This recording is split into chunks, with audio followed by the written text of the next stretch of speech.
Good morning. My name is Doug. I'm with Pro Energy Consultants. I'm a certified energy auditor, a BPI auditor, and a HERS energy rater. We're here to talk about energy efficiency for your home. I see you have a really nice Nest thermostat, which is programmable. It's a really low-cost way to start saving money right away. So Amy, here in the kitchen, there's a lot of opportunity, right? There's a lot of appliances. This thing runs a lot. In here, there's a tag that tells you the age of it. So if it's more than 10 years old, it's definitely recommended to move up to an Energy Star refrigerator. Those appliances, everything plugged in is using a little bit of power. And so keeping things unplugged or putting them onto smart strips, which will kill power to something if it doesn't know. It's a surge protector that kills power if it knows it's not being used. The industry would like everyone to start moving to electricity, and so moving off natural gas.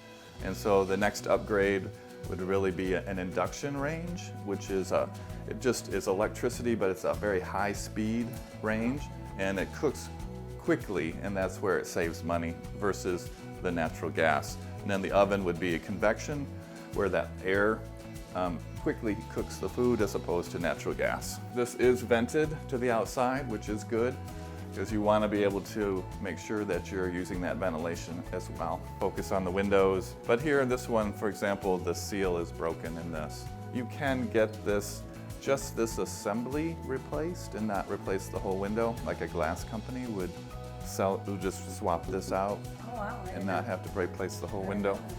You want to make sure that they're closed and locked and they function, that there's no obvious gaps, and that they do close completely. But this one, obviously the seal is broken. The other opportunity here is the recessed lights. Those are very leaky things. Even in a two-story house like this, there's a lot of air travel that happens between the floors of the house. And upgrading those to a sealed recessed light is a really low-cost, easy way to really change the performance of a house. Make sure that the weather stripping is in good shape, the threshold. There's a sweep underneath this door, and making sure that that's in good shape. This weather stripping is in good shape. What the industry recommends that this gets replaced every 10 years, because this really does get worn out. I mean, you just think, it goes. Yeah. People are opening and closing the door all the time. These leak a lot. There's air that comes in from the outside because they're very porous. There's lots of holes in it for the wiring, and then they cut a big hole in the drywall for the electrical box, and so there's lots of holes underneath this thing. I did not realize that. Yeah, and then so it's super easy. You take this plate off. Any hardware store sells gaskets that go in here, and then what you do is you take this off, and then there's a gap around this where the drywall's cut, and then the electrical box, and so you caulk that closed, and then you put the gasket on there, and then you put this plate back on. And that really does matter. It does help for all the outlets. Oh, wow. So this is a high efficiency natural gas furnace, and you can tell that by the two pipes. One is for exhaust and one is for combustion. And the other thing I see that they did when they installed, there's foil tape that is supposed to seal all of these gaps. And it looks like they did miss one here, so you can actually see cold air blowing down. Oh, Do you see that? I do. And so that really should be taped as well. So this is an electric water heater, and I'm not sure why they put this in versus a natural gas or a high efficiency electric water heater. This one burns a fair amount of power, and this is, their estimate's almost $600 a year. Oh, wow.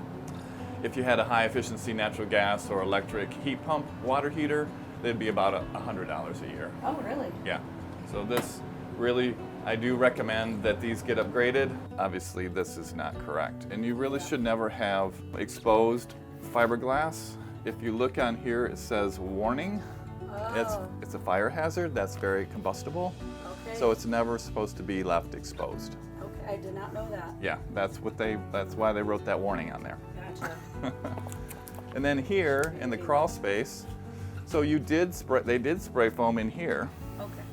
which is very good. So they've sealed up this crawl space, and that's really a very nice thing to do. And again, I am feeling some air conditioning coming out of there. So again, making sure that all the seams are taped, Right. so that you're not dumping air conditioning into the crawl when you'd rather have it upstairs. Yeah. You want to make sure that your panel, that would be something that you'd want to have investigated first prior to buying all this equipment, right? You want to be able to make sure that the load can be handled. Another thing I noticed in your basement is you have a dehumidifier running, and that's pretty common. But what's really happening here is we're getting all that humidity from outside, so it just really tells me that the basement is still pretty porous. And so the more you can seal that up, that can really reduce the runtime of these. These do use a lot of power, and making sure that they're set properly, no lower than 50% relative humidity. This house has a bathroom exhaust fan, which is really important. It really should be utilized. Relative humidity is important that you monitor that. Most shower heads are 2 to 3 gallons per minute. This is a gallon per minute. Oh. So it really adds up a lot, saving you on hot water and water in general. Right.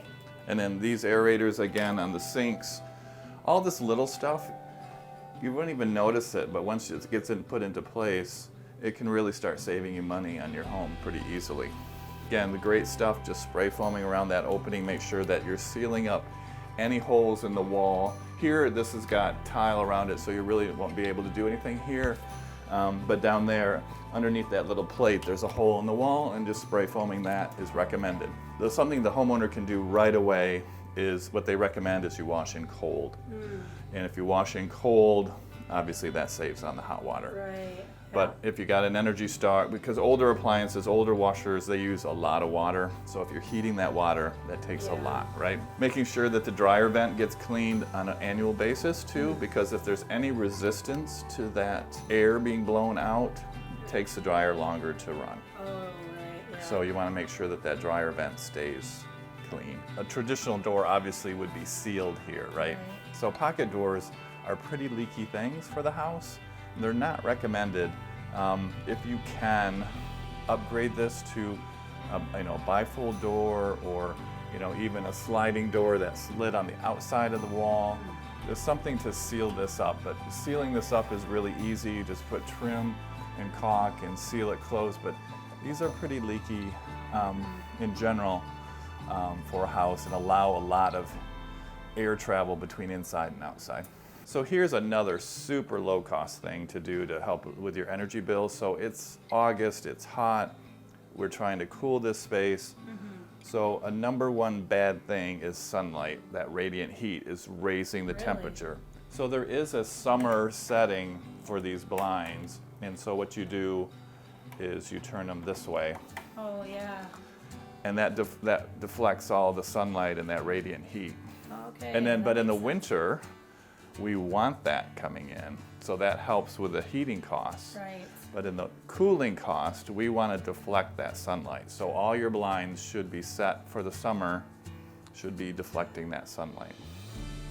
That is really cool. I didn't even know that, and we've had these here for years. Yep, and it's super low cost. You already have the blinds. Right. My biggest challenge is newer homes where they've got gigantic windows and nobody wants to put any blinds on them, right? Yep. And it's like, well, you have to. Yeah. If you want to keep it cool in here. Yeah. But here you already have them, so it's just a matter of making sure they're set for summer and then turning them when you want that for heat. Okay. But there is a lot of heat, like that is really raising the temperature of the house. Okay. And so the more you can deflect that when you're running the air conditioner, the less, or the more effective that air conditioner will be. It's broad daylight and you have your light is on, Oh, yeah. so that's just burning power for no reason, right? So getting that to be on a timer or a daylight sensor, those are really low cost things to do, pretty easy things to do as well, to shut that off and only use it when you need it. So there's a heat pump water heater, there's a heat pump dryer, and then there's a heat pump air conditioner too. So, and they're very efficient, and then you can really reduce your natural gas consumption considerably by migrating to a heat pump air conditioner. I noticed there's no eave straws on this house. Is there a reason for that? Somewhat. Eave straws, gutters? Honestly, I'm not sure why. Gutters or eave straws, rain gutters on the perimeter of the house are very important to Because what it does is keeps that foundation dry. Remember we talked about wanting to keep the moisture out of that basement. So it's really important that this house has gutter system added to it. Okay, Amy, what'd you think of your energy efficiency walkthrough? Did you learn some things? I did, yeah. It was awesome. Just to learn more about the space that I've been using, and yeah, it was very helpful. Great. You just see there's some really pretty low cost things you can do, right? Yeah. To make it, and they can have a pretty big impact on it. And so here's the information about today. You will be getting a report in the email. You will be getting those upgrades that we talked about in the mail too. It will just cover everything we discussed today. If you have any questions, you can contact the City of Holland. There's a lot of resources available there. Okay. And they'd be happy to help you through your process of making your home more energy efficient.